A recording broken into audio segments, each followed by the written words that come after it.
नमस्कार, दिन भर की बड़ी खबरों में आपका स्वागत है। मैं हूं आंचल। आज इस बुलेटिन में बात होगी पीएम मोदी को राहुल गांधी के जवाब की, इंडिया गठबंधन की पहली रैली की, बात करेंगे मोदी सरकार पर उद्धव ठाकरे के निशाने की, बिहार में बदलते राजनीतिक समीकरणों की, जानेंगे ईवीएम पर हुआ अब क्या खुलासा, और बुलेटिन के आखिर में बात समान नागरिक संहिता कानून पर मचे हंगामे की। इसके अलावा और भी कई बड़ी खबरों से आपको कराएंगे रूबरू, लेकिन तमाम बड़ी खबरों से पहले एक नजर सुर्खियों पर। ज्ञानवापी में बंद तहखाने के एएसआई सर्वे की मांग वाली याचिका पर वाराणसी कोर्ट में टली सुनवाई। अब 15 फरवरी को होगी सुनवाई। हिंदू पक्ष ने दायर की थी याचिका। पीएम मोदी के 400 सीट जीतने के दावे पर कांग्रेस सांसद अधीर रंजन चौधरी ने उठाए सवाल। पूछा, चुनाव के पहले पीएम को कैसे पता कि 370 सीटें ही आएंगी? इसका मतलब अंदर कोई राज है जो ईवीएम में भी छिपा है। दिल्ली के सीएम अरविंद केजरीवाल के पीए और आप सांसद के घर छापा। पार्टी से जुड़े 10 ठिकानों पर पहुंची ईडी। मंत्री आतिशी बोली, बीजेपी हमें दबाना चाहती है लेकिन हम डरेंगे नहीं। शेयर बाजार में तेजी। सेंसेक्स 455 अंकों की तेजी के साथ 72,186 अंक पर हुआ बंद। निफ्टी 158 अंकों की तेजी के साथ 21,929 अंक पर हुआ बंद। तो ये थी सुर्खियां। अब बात आज की सबसे बड़ी खबर की। राहुल गांधी की भारत जोड़ो न्याय यात्रा का असर दिखाई दे रहा है। बीजेपी बैकफुट पर दिखाई दे रही है और पीएम मोदी के बदलते हुए बयानों में भी साफ दिख रहा है। इसी बीच राहुल गांधी ने एक बार फिर जाति जनगणना का मुद्दा उठाकर मोदी सरकार को घेर लिया है। तो क्या कहा है राहुल गांधी ने, देखिए इस रिपोर्ट में। राहुल गांधी और उनकी टीम न्याय यात्रा के 24वें दिन ओडिशा में प्रवेश कर रही है। बीते दिनों में झारखंड में पूर्व मुख्यमंत्री हेमंत सोरेन की गिरफ्तारी के बाद से सियासत गरमाई हुई थी और सियासी उठापटक के बीच राज्य में न्याय यात्रा के प्रवेश ने भाजपा को भयभीत कर दिया।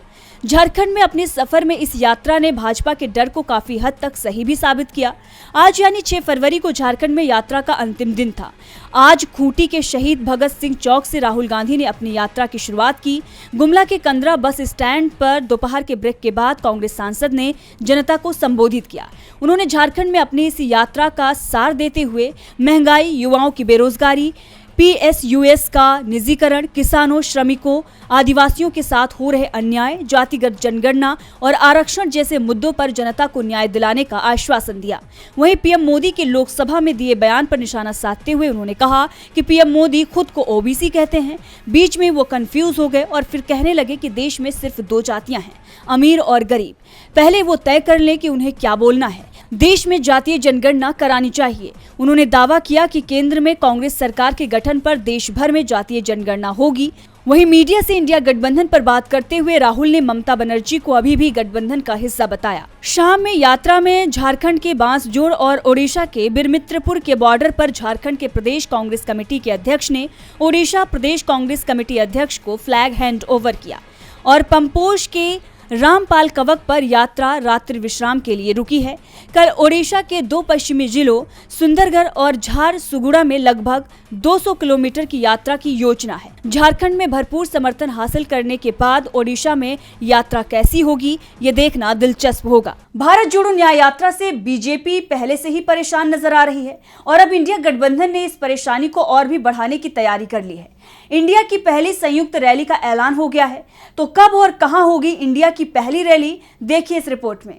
लोकसभा चुनाव से पहले देश में सियासी पारा हाई हो गया है। इसी कड़ी में बीजेपी को 2024 के लोकसभा चुनाव में सत्ता से बेदखल करने के लिए बनी इंडिया गठबंधन अब तेजी से चुनावी तैयारियों को धार दे रहा है। कांग्रेस, समाजवादी पार्टी, आम आदमी पार्टी, डीएमके, टीएमसी सहित इंडिया गठबंधन में शामिल 28 दलों ने इसी महीने संयुक्त रैली करने का प्लान तैयार कर लिया है।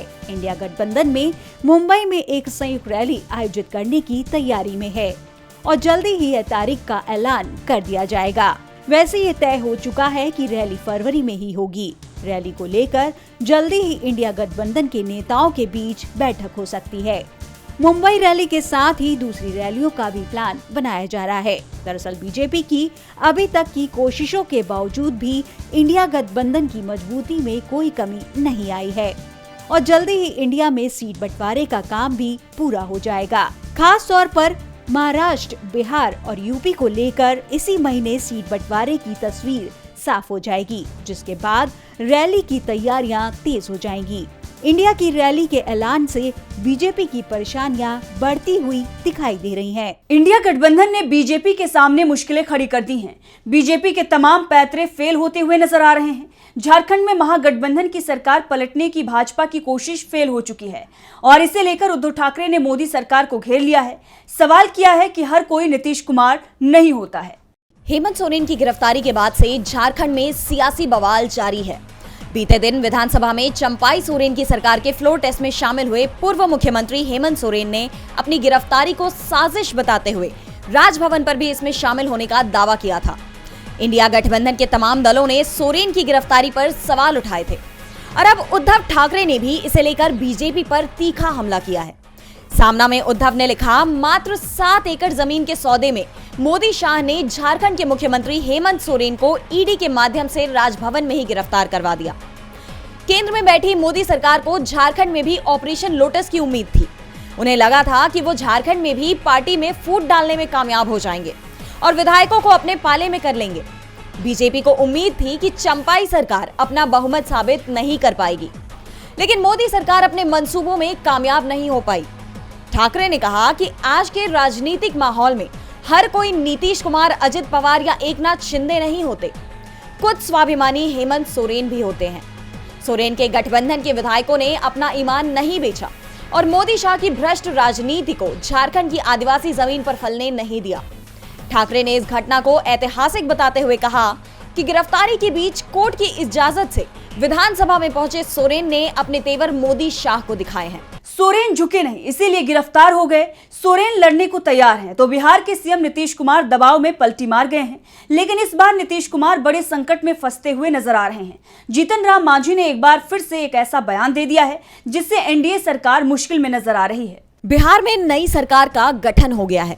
नीतीश कुमार के साथ उनके पुराने सहयोगी रहे बीजेपी, लोजपा और हम पार्टी लौट आई है। अब बारी लोकसभा चुनाव की है। नीतीश कुमार 7 फरवरी को दिल्ली आ रहे हैं।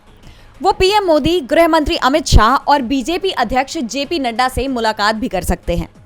मुलाकात में बिहार के लोकसभा के लिए सीट शेयरिंग पर बात होगी।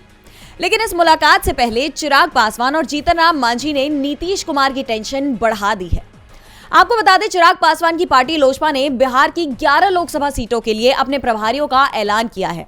उन्होंने हाजीपुर, जमुई, खगड़िया, समस्तीपुर, वैशाली, बेगूसराय, नवादा, जहानाबाद, वाल्मीकि नगर, सीतामढ़ी और गोपालगंज शामिल में अपने प्रभारियों का ऐलान किया है।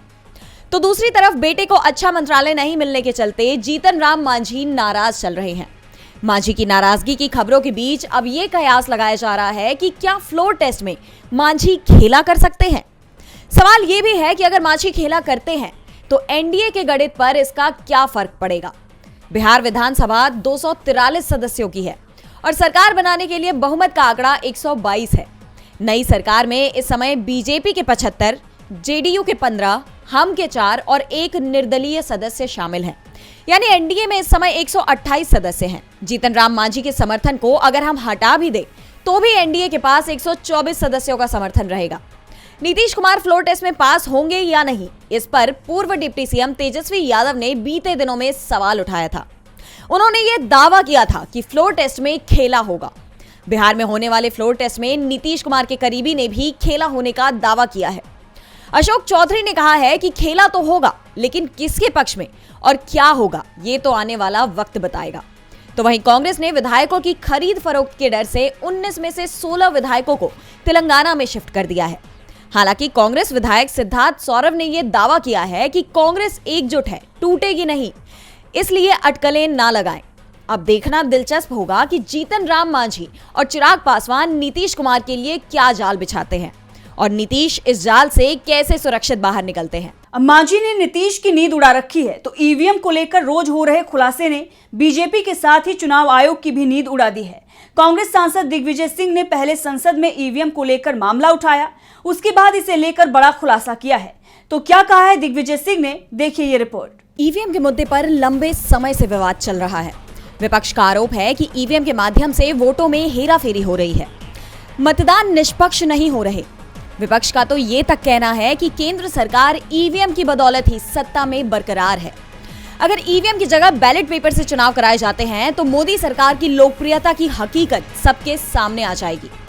इसी कड़ी में कांग्रेस नेता दिग्विजय सिंह ने एक न्यूज़पेपर क्लिप का हवाला देते हुए ईवीएम में गड़बड़ी के सबूत पेश किए हैं।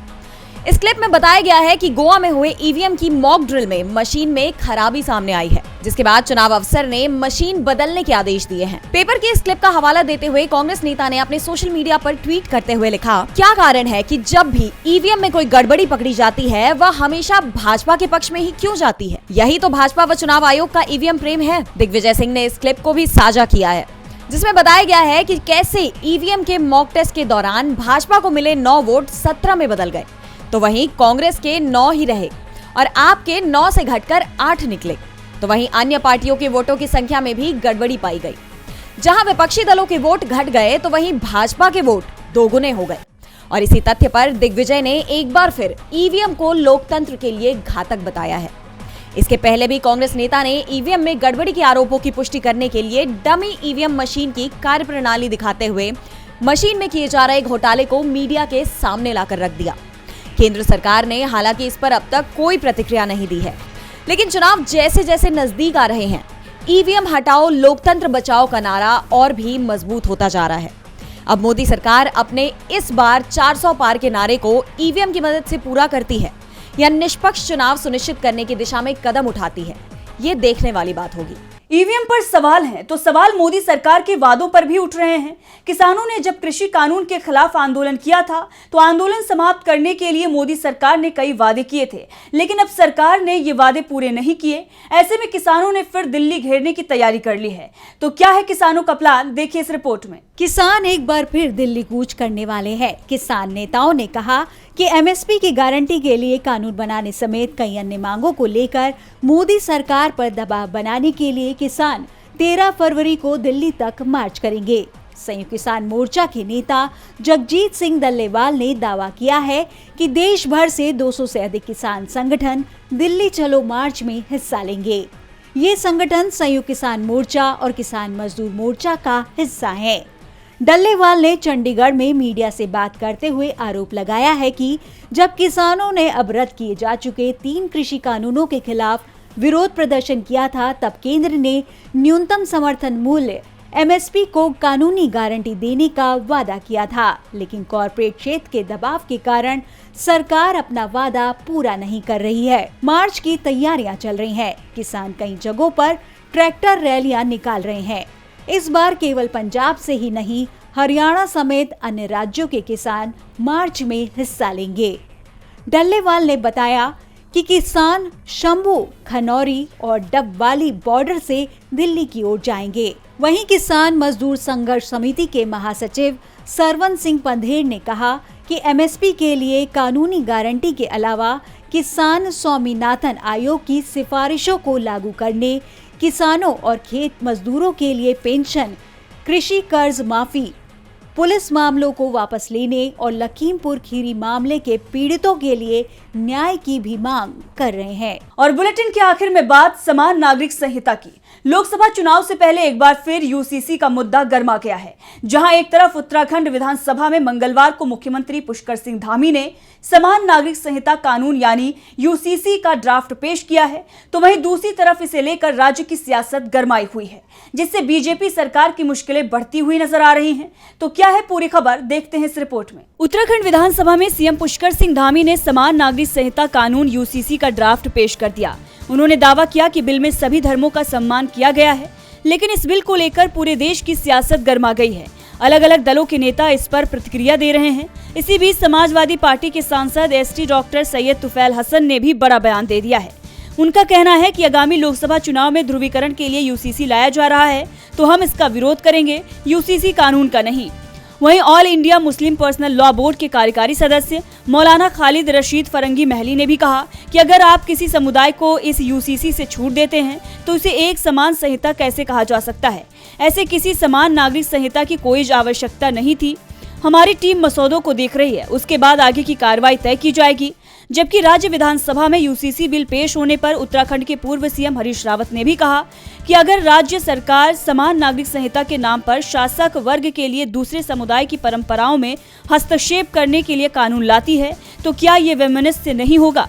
वहीं नेता प्रतिपक्ष यशपाल आर्य ने भी कहा कि सरकार की मंशा पर संदेह है। बिल की कॉपी आधी अधूरी मिली है और बिल सदस्यों को मिलने के कुछ ही देर बाद चर्चा के लिए पेश कर दिया गया, तो ऐसे में बिल को इतनी जल्दी कैसे पढ़ सकेंगे। वहीं यूसीसी को लेकर कई संगठनों की तरफ से विधानसभा का घेराव किया गया। वहीं सुप्रीम कोर्ट के वकील महमूद प्राचा ने भी बताया कि सरकार यूनिफॉर्म सिविल कोड के बहाने गरीब मुस्लिमों और जनजातियों की जमीनों को छीनने की साजिश रच रही है। यूनिफॉर्म सिविल कोड के खिलाफ आयोजित धरना प्रदर्शन में शामिल बार काउंसिल की पूर्व अध्यक्ष रजिया बेगम ने भी सरकार पर हमला बोल दिया। रजिया बेगम ने कहा कि महिला अधिकार की बात करने वाली बीजेपी सरकार बताए कि मुस्लिम महिलाओं को क्या दिया है। उन्होंने कहा कि सिर्फ मुस्लिम महिलाओं को बरगलाने के लिए ऐसे कानून सरकार ला रही है। तो आज इस बुलेटिन में इतना ही। देखते रहिए डीवी लाइव। नमस्कार।